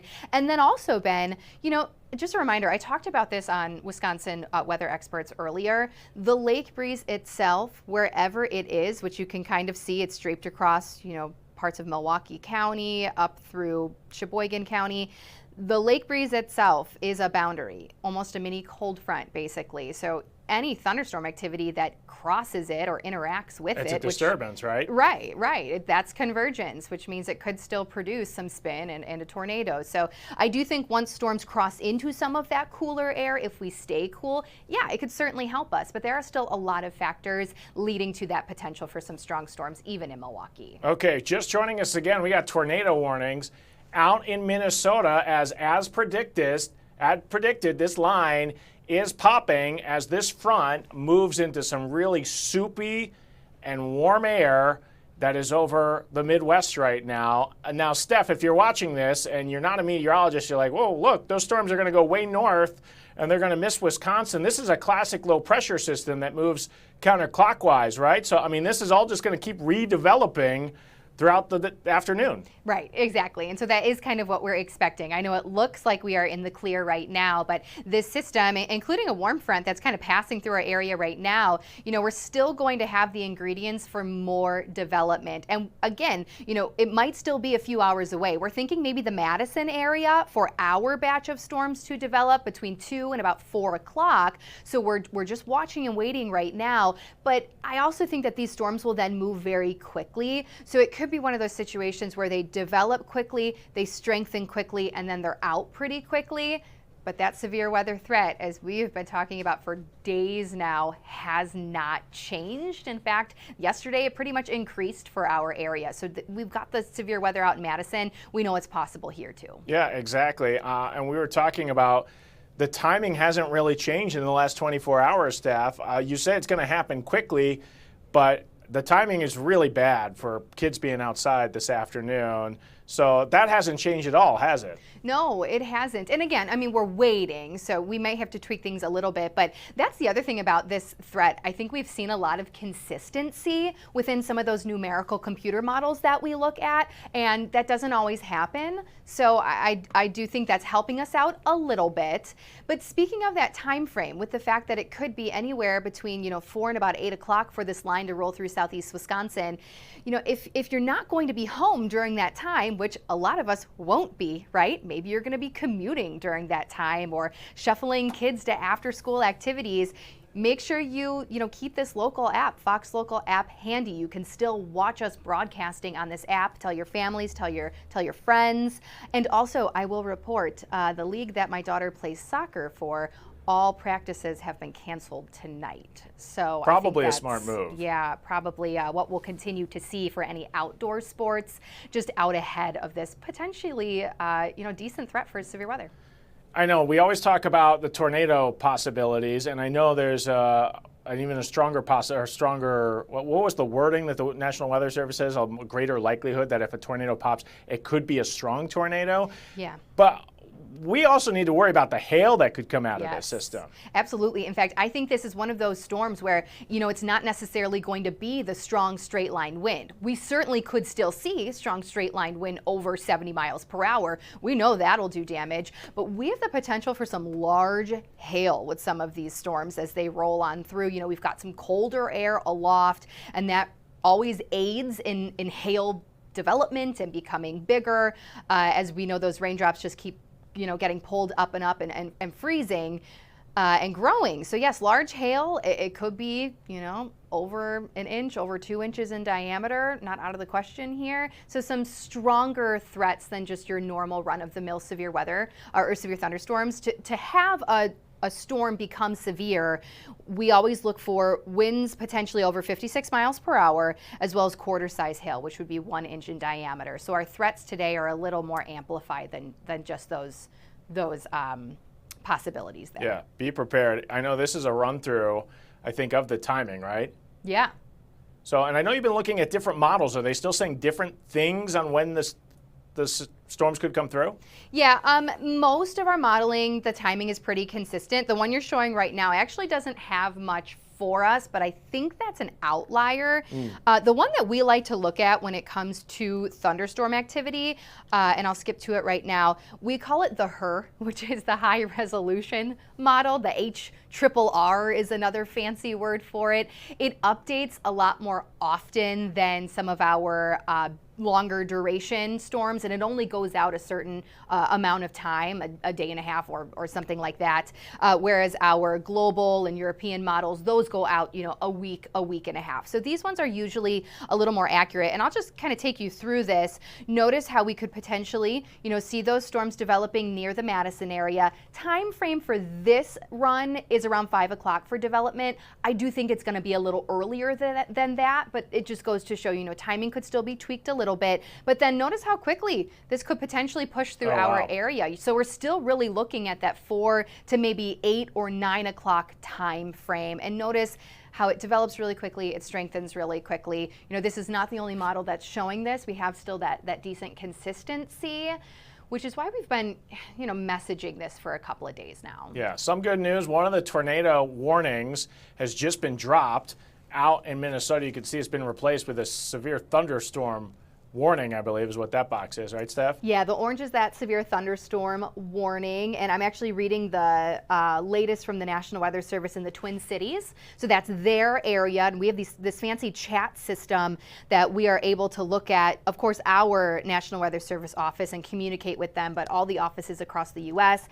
Basically just says mainly seeing heavy rain, lightning, some hail and gusty wind in this environment, but it is still favorable for tornadoes. So within that warning messaging, it does still say tornado possible. But this is really helpful. It's always helpful when we can see what areas west are dealing with. And notice actually how that line did extend southward a little bit more. So it does look like La Crosse, likely, you know, in the next hour or so, we'll start to see that line. So we could continue to see that trend with that, you know, southerly development in the coming hours. All right, appreciate that. Okay, let's take a quick break here. We're obviously on storm watch this afternoon as these strong storms are developing. They've already produced couple of tornado warnings in Minnesota, and it is moving towards Wisconsin. Live picture from Lake Mills as our crew is on the ground.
This is the Wisconsin Live Desk. Ben Handelman from the Wisconsin Live Desk. This is an afternoon to be weather aware as we are seeing some new severe storms pop out in Minnesota. That is an expanded tornado watch that has now moved in the northwest Wisconsin, and we are expecting this severe weather to make it all the way down in the southeast Wisconsin as we're following lots of live shots right now. This is live from our crew, Jeff Frings and Cale Zimney. They are out.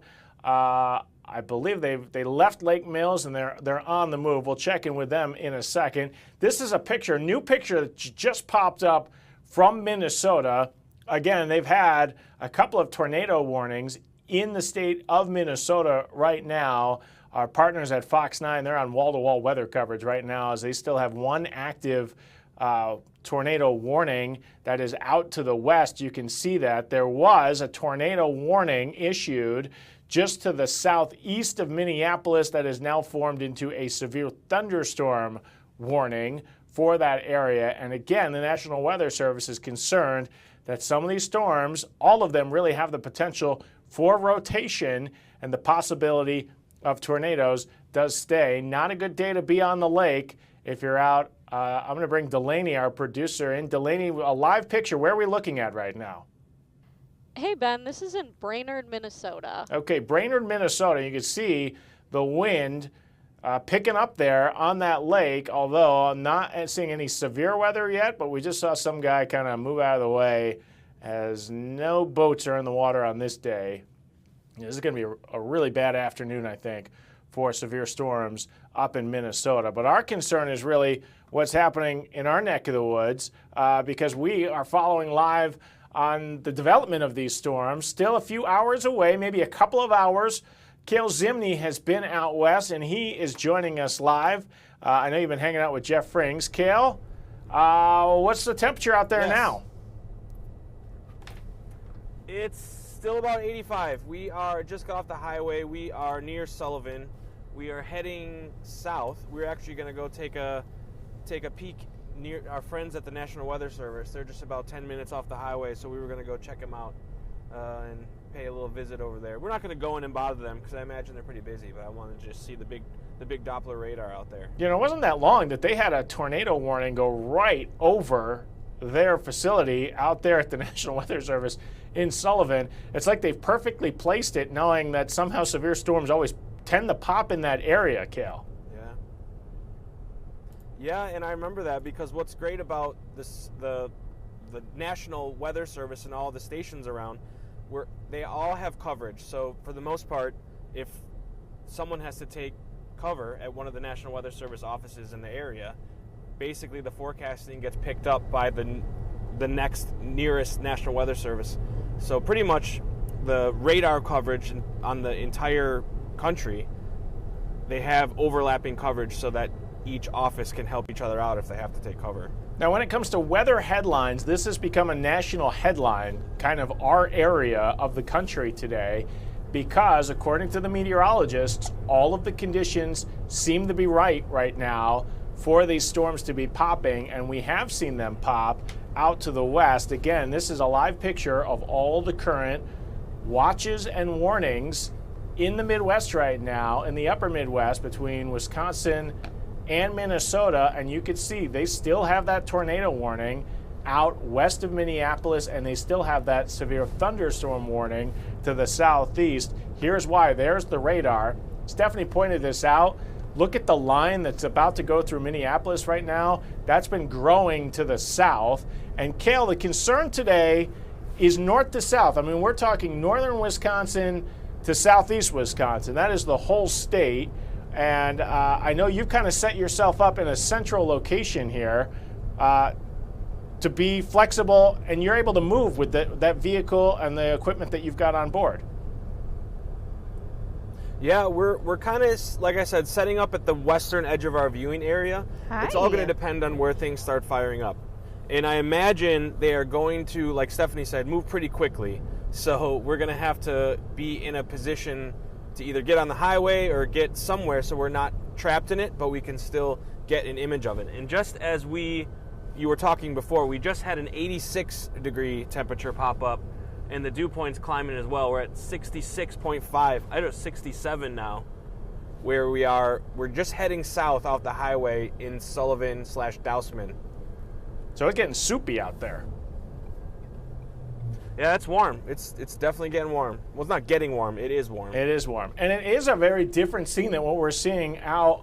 I want to just show everybody what's happening in Milwaukee right now, because right along the lake, that is still fog. Now, Stephanie told us if this fog lifts, which it has been doing, this is a live picture from our Esterbrook Park tower camera, if the fog lifts, you're going to have the same conditions that Cale is dealing with right now. So that is from our Esterbrook Park camera. This is the downtown camera, this courthouse, and you're looking west.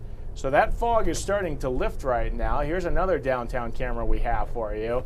So there, as we're looking north, you can see the fog starting to lift in Milwaukee. It's still there.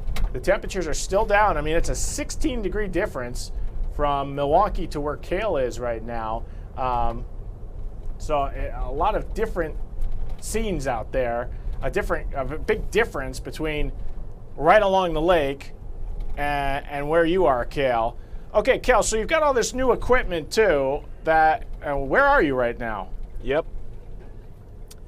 We are, I believe, in Sullivan. This might be Dousman. I'm not. I'd have to take a look at my map. Oh, I was going to say But we are headed to the National Weather Service. Yeah, we want to just if we're You're in the we'll still suburbs be of live. Sullivan. We want to get a nice shot of the National Weather Service. Yes, we are. We are about 6 minutes away from the weather office. Okay, 6 minutes away to get a nice shot of the radar that we are relying on to bring us these kind of images out there. Again, that line getting closer and closer to Wisconsin, and you can see they have still got a tornado warning in western Wisconsin. That box still there, even though you can see the radar showing the storms have moved almost outside the box. So we'll have to get an update with Stephanie on what's happening out there. But this is really, Cale, coming as advertised because we knew the conditions were here for severe weather, and all indications are to the north and west is it's happening. Yeah, I mean, it's the radar is looking exactly how the models that the weather experts were showing us earlier. It's definitely playing out just as expected. It looks like the timing is right on what they were saying. Have you seen the clouds develop too? I mean, we're expecting some pretty high ceilings on some of these clouds later this afternoon. And this is actually a very beautiful shot. I've never been out to the weather office, the National Weather Center out there in Sullivan. This is a very pretty drive. It is. We got some farms. I'll bring you around right here. We're about to pass this farm right here. Some cows are out. They're all just sunbathing. If you say we got cows, then you really are in the Twister mode. We got cows. And I don't know if people, if you're just joining us, if you've seen Cale, it might be channeling his I'm in the Twister movie, because he's got these sweet aviators on right now as he's driving around Wisconsin. Yeah, looks really good there. I'm not sure they would have wore that shirt in the movie Twister, but very colorful. That's fine. There's no code for storm somebody chasing. asked me yesterday what kind of insurance we had on the vehicle, and I had to make the joke, liability only. Liability only.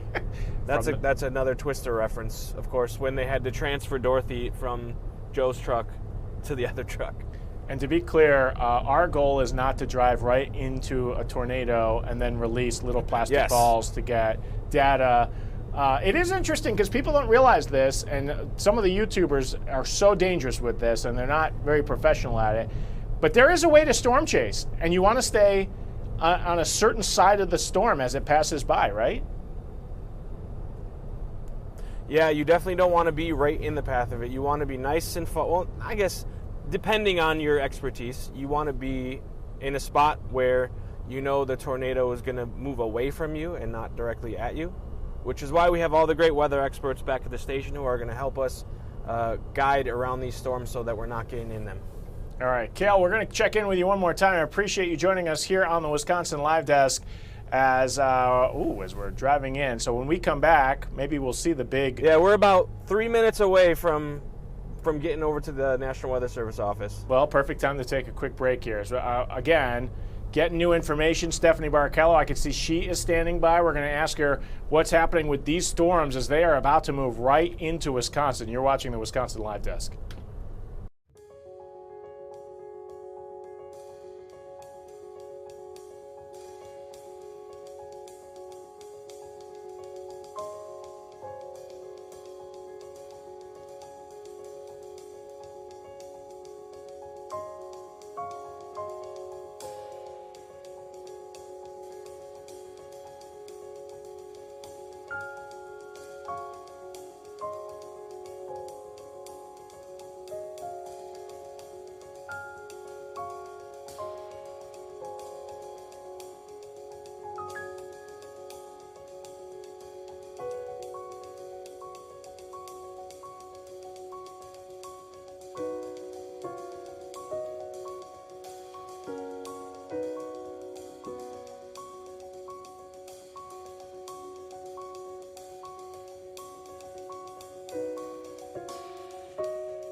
This is the Wisconsin Live Desk. Ben Handelman from the Wisconsin Live Desk. We are on storm watch. Should be a really messy afternoon. Live picture just in Minneapolis. They are in the thick of it now as this line is moving through. Look at this camera start to shake. I'm going to bring in my colleague, Stephanie Barrichello here. I'm going to pull this shot back up from Minneapolis. What's the latest on these storms? Yeah, technically Minneapolis is not in that severe thunderstorm warning, very, very close to it, basically on the edge. So they are still getting in on a stronger storm right now, as you can tell. Very heavy rainfall. I'm sure the wind is howling. But just south of Minneapolis, that line that extends into southeastern Minnesota, that is still warned and it's moving northeast. So here shortly, it's going to start to cross into Wisconsin. Let's get a latest look at that track and look how nasty this line is. And I know you've just put this track up on the storm, but we're talking minutes away from being in Wisconsin. Yeah, you can see really just west of the Wisconsin border there. Minneapolis, of course, dealing with it as we speak. But you can start to see a few more Wisconsin cities, towns on there. More notable, probably Eau Claire. Obviously a ways away still for you guys. That's going to be closer to 4 o'clock, and same with Chippewa Falls. But really right there on the border, we're going to start to see that likely here in the next 30, 40 minutes. And my colleague Tom Walks, Chief Meteorologist Tom Walks, just walked in. They did just issue a mesoscale discussion is what it's called. So I've been kind of monitoring the Storm Prediction Center's website, and it sounds like they are eventually here going to be issuing a tornado watch for parts of southern Wisconsin. So, it hasn't been issued just yet, but it really just solidifies our thoughts on what we could potentially still see this afternoon, Ben. So just some latest for you there. When they do issue it, we'll of course get it to you. It may not be right away though. Yeah, again, here's the live picture from Minneapolis as these storms are moving through, and you can see this is downtown. The camera is shaking. What is this shot here? What do those rings indicate here, Steph? Ben, where are you getting these graphics? Good work. Those are showing these mesoscale discussions that I was just mentioning. It doesn't look like it has the latest one that was just issued for our area in northern Illinois. But these are just discussions from the Storm Prediction Center that we'll get notifications for oftentimes during winter and more so severe weather. And they just write out their thoughts on what is happening with the atmosphere and these storms, and usually it gives a percentage of the likelihood of issuing some type of watch. So for ours, that again is not quite up just yet, 80% chance of them issuing a tornado watch for those of us here locally. The ones out in Minnesota, one of them right on that line you see south of Minneapolis, that was issued a bit ago, more so just indicating that the tornado threat is still there, if not even increased a little bit. So this is more so a tool for, of course, the public, but especially, there you go. There's that newest mesoscale discussion that just popped up. So this, Ben, will likely be the area, potentially all of our area, but this one especially will likely be the next area that will see a new tornado watch here eventually. I want to go back to this Minneapolis camera. Look at the rain on this, Steph. Yeah, pretty incredible. In fact, here, I want to zoom out this radar. Keep that image up because it looks like Minneapolis, once again, not quite under the warning. They're really right on the cutoff, but just up towards the north now. Brainerd again. I know we mentioned that earlier. A new tornado warning for that area. So north of Minneapolis, they're still seeing some warned cells. Okay, so if you're in Walworth County and you're not watching the Wisconsin Live Desk, shame on you. But Steph, you said it. A tornado watch likely to be issued anytime here now. Right, exactly. 80% chance that this is going to be issued. And I know it doesn't include all of southeast Wisconsin right now. They're likely going to hold off on putting everybody in it just because, remember, those of us near the lake, it's still going to be a while before we see it. Inland areas will see it first.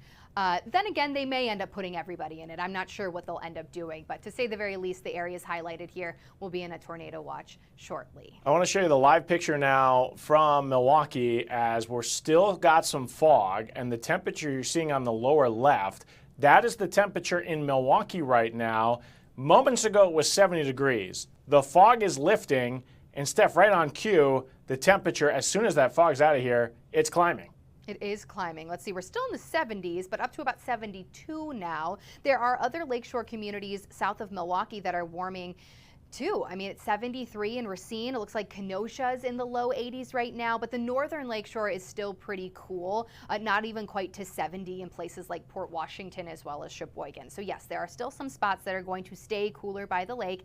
And yes, this may help us a little bit out with storms weakening as it approaches some of that cooler air. But as we mentioned, we are not out of the woods even in lakeshore communities. We do still have that severe threat. We're seeing some shocking temperatures out to the west. Live picture from our crew who's been driving around. The National Weather Service. You know this ball well, Steph, I don't sure you? Do. What if I told you it's nearly 87 degrees right now in Sullivan? I would believe you, and I'd ask what the dew point was, because my guess it's probably in the upper 60s.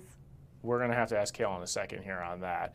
But is there a greater concern then because of how warm it is out west? We're talking a 16-degree difference at times compared to our lakeshore communities, or is everybody in the equal danger here? Yeah, I do think there is, a slightly better chance inland, especially because, there are two main factors here to our threat today. I think number one, these storms are going to develop quickly and very close to us. They're also going to be moving very fast. So, think of if this line develops as we're expecting kind of near Madison, it's going to be moving quickly. So even once it hits some of the cooler air lakeside, it may not have a ton of time to fully weaken. So that's why I still think lakeshore communities could see some severe weather. And we mentioned the lake breeze itself earlier. That could still cause a spin-up tornado because it's its own little boundary. So we're going to have a frontal boundary and a lakefront eventually converging. And that in and of itself could still cause that tornado threat. So again, lakeshore communities, I know it's cooler. I know there is still some fog. I would say keep your guard up still. You're not out of the woods. And you were just talking how quickly the storms move. And just a second later, look at the difference in Minneapolis. It's still raining. But it's not sideways. It's not the deluge that we just saw seconds ago. You just blink at it and things change.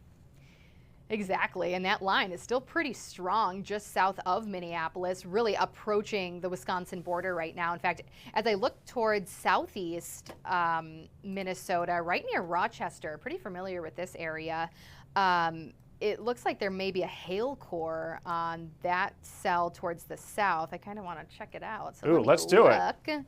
Yeah, it looks like there is at least a little bit of a hail core right near Rochester, so I'll zoom in a little bit. This is Rochester, Minnesota, where you're seeing some of those darker blues at the tail end of that line of storms, likely indicating at least some hail. Now, this is picking up on hail size, still high up in those clouds, not at the surface. So more often than not, it's a little bit smaller as it reaches the ground. So just for fun, we'll see.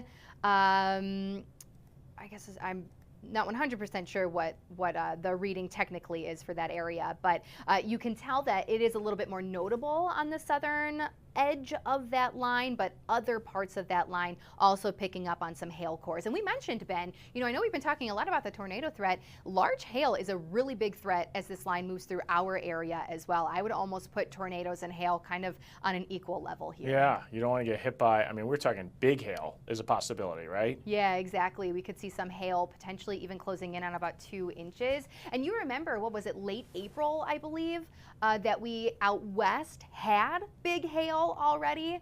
So there is that potential again. We can kind of compare it to that, although of course a different little setup here, but that larger hail we've already seen once this season, and it is a possibility again this time around. All right, Stephanie Barrichello joining us here on the Wisconsin Live Desk. Appreciate you walking us through. Of course, our storm team is going to be with us the entire afternoon, all the way through this, right here on your Fox local app. Stay with us. We're going to check out more of our live feeds.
This is the Wisconsin Live Desk. Ben Haleman from the Wisconsin Live Desk. We are expecting strong storms this afternoon in Wisconsin, and we've got some new information just in from from our weather experts saying there's now an 80% chance that tornado watch will be issued in these areas, as they're going to probably expand this because of the conditions and what we're seeing on the radar. There have been some nasty storms out in Minnesota. Minutes ago, we just showed you Minneapolis, as the storms went through, was not the severe part of the system, but there have been a couple of tornado warnings issued this afternoon in the state of Minnesota. Live picture now, that is Madison. I'll drop the graphic there so you get a beautiful look over, I'm not sure if that's Mendota or Monona.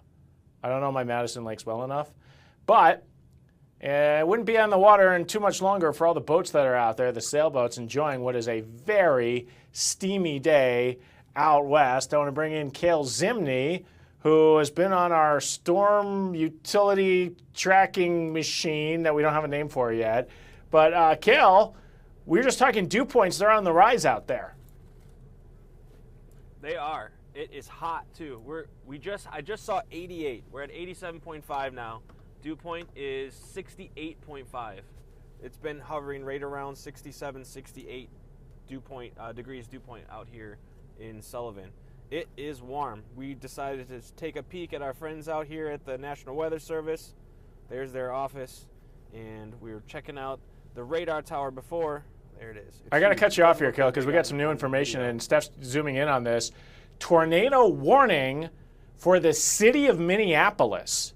So we were just taking the tower camera, and we saw how hard the rain was coming down. Live picture now, as the storms appear to have moved just past this camera. But, well, look at as these storms move through, as those ominous clouds are moving across our screen here, as not good here. Again, very rare for a tornado warning in the city of Minneapolis. So we're watching this right now live on your screen. I'm not sure if that is the cloud that they are concerned about. I mean, look at that thing. I am no meteorologist here to see if that is lowering, but you're looking live at a tornado-warned storm in Minnesota. Okay, only seconds left here on the Wisconsin Live Desk, but stay on the app because we're going to go to Fox Weather after this. We'll have you covered. Again, look at these shots here in Minnesota. Thanks for joining us here on the Live Desk.